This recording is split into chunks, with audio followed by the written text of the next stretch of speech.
प्रदेश अस्पताल बिरामी कुरुवा घर दरारै दरार छ, कसको मान्नु भर। प्लास्टरसँगै पुटिङ पनि सकियो, त्यसो भए यति छिटै किन मकियो। भित्ताभरि दरारै दरार, यो भवन स्थायी हो कि करार। छतबाट पनि पानी सिपेज भएको छ, तर पत्ता लगाउन कहाँबाट भित्र गएको छ। अल्मुनियमको इस्टिमेट छ एक, तर फिल्डमा गएर गरिदिने कसले हो रेखदेख। झ्यालको सिसाको इस्टिमेट छ एक, तर किन गर्छन् होला मानिसले अनेक। ढोकाको चुकुल र बेलुनको हालत हेरौँ, कान्छी औँलाले निमोटिदिने खाले छ। हाम्रो आग्रह छिट्टै फेरौँ।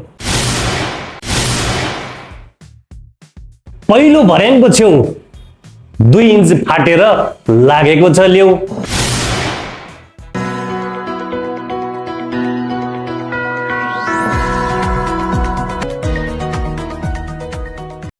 दर्शकवृन्द नमस्कार, भित्री कुरा मिडियामा यहाँलाई हार्दिक स्वागत गर्दछु।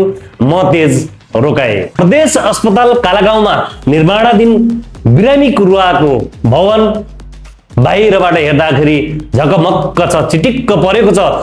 तर विशेष सूचनाको आधारमा हामी उक्त स्थानमा गएर भित्रको कुरा हामीले भित्री कुरा मार्फत प्रस्ताउन कोसिस गर्यौं र त्यहाँको दृश्य जे देखियो हामी तपाईहरुलाई साझा गर्दैछौँ यो भिडियोबाट।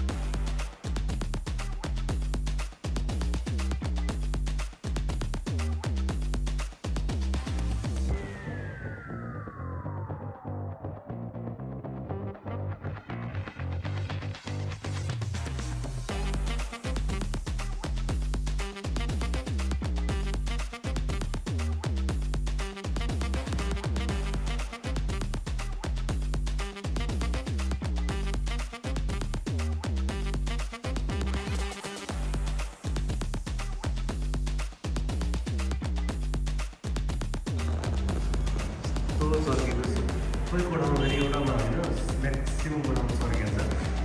के भयो होला, यो कस्तो प्रविधिको बन्यो होला घर। यो दरार पनि यो पुटिङको दरार है। त्यसपछि भर्याङदेखि हामी बिस्तारै माथिल्लो तलामा गयौँ र के रहेछ भनेर हेर्दै गर्दा कोलियाको भागमा जताततै चर्किएको थियो।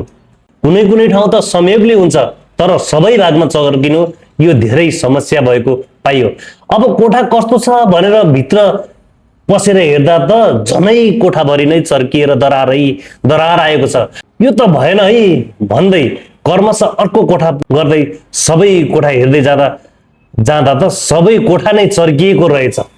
कुनै कुनै ठाउँमा त ठुलै दरार आएको रहेछ। उक्त ठाउँमा सिमेन्टको मसला बनाई, सिमेन्ट बालुवा मसला बनाई करिब 2 इन्चको जतिको फाटोमा भित्र चाहिँ माल भरिएको रहेछ। हेर्दै जाँदा त सबै कोठा चर्किएको रहेछ। त्यसपछि हुँदैन है भनी हामी बाहिर निस्किँदा त छत पनि सिपेज भएर चुइएको चिस्यान देखियो। के रहेछ भनी हेर्दा त चुइएको रहेछ। माथि छतमा पानी जम्मिएर त्यो यो भागमा चाहिँ चुइएको देखियो। अब हामी त्यसपछि हामीलाई झन शङ्का भयो।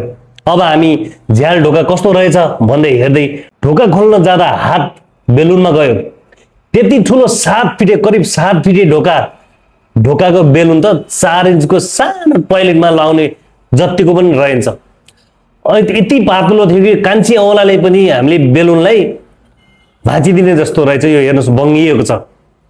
यो त निकै कमसल रहेछ भनी हामी ढोकाको मोटाई इस्टिमेट के रहेछ भनी त्यो इस्टिमेट हेर्न गयौँ र फिल्डमा जटित एल्युमिनियम स्ट्रक्चर इस्टिमेट भन्दा धेरै फरकको देखियो अथवा कमसल खालको रहेछ।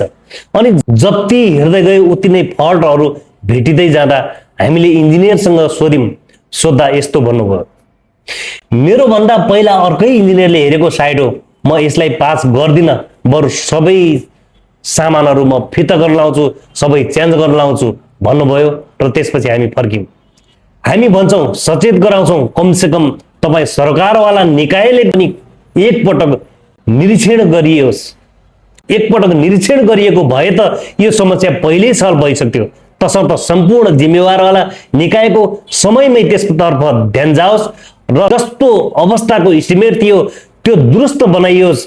बिरामी कुरुवाको लागि बनाइएको भवन आफै बिरामी जस्तो भएको हेर्न नपरोस्। हस्, अहिलेसम्म हामीलाई हेरेर साथ दिनुहुने तपाईँ सम्पूर्ण दर्शकहरूलाई हार्दिक धन्यवाद दिँदै यस्तै यस्तै भिडियोहरू, खबरदारीमूलक भिडियोहरू आओस् भन्ने चाहनुहुन्छ भने तपाईँको एक लाइक र फलोले हामीलाई अझ यस्तो खाले विकृति विसङ्गतिहरूलाई उजागर गर्ने हामीमा ऊर्जा मिल्नेछ, हौसला मिल्नेछ भन्दै यहाँहरूको महत्त्वपूर्ण समयको लागि र हामीलाई हेरेर हौसला प्रदान गर्नुभएकोमा धेरै धेरै धन्यवाद दिँदै आजको यस कार्यक्रमबाट अन्त्य हुन्छु। धन्यवाद। जय कर्णाली।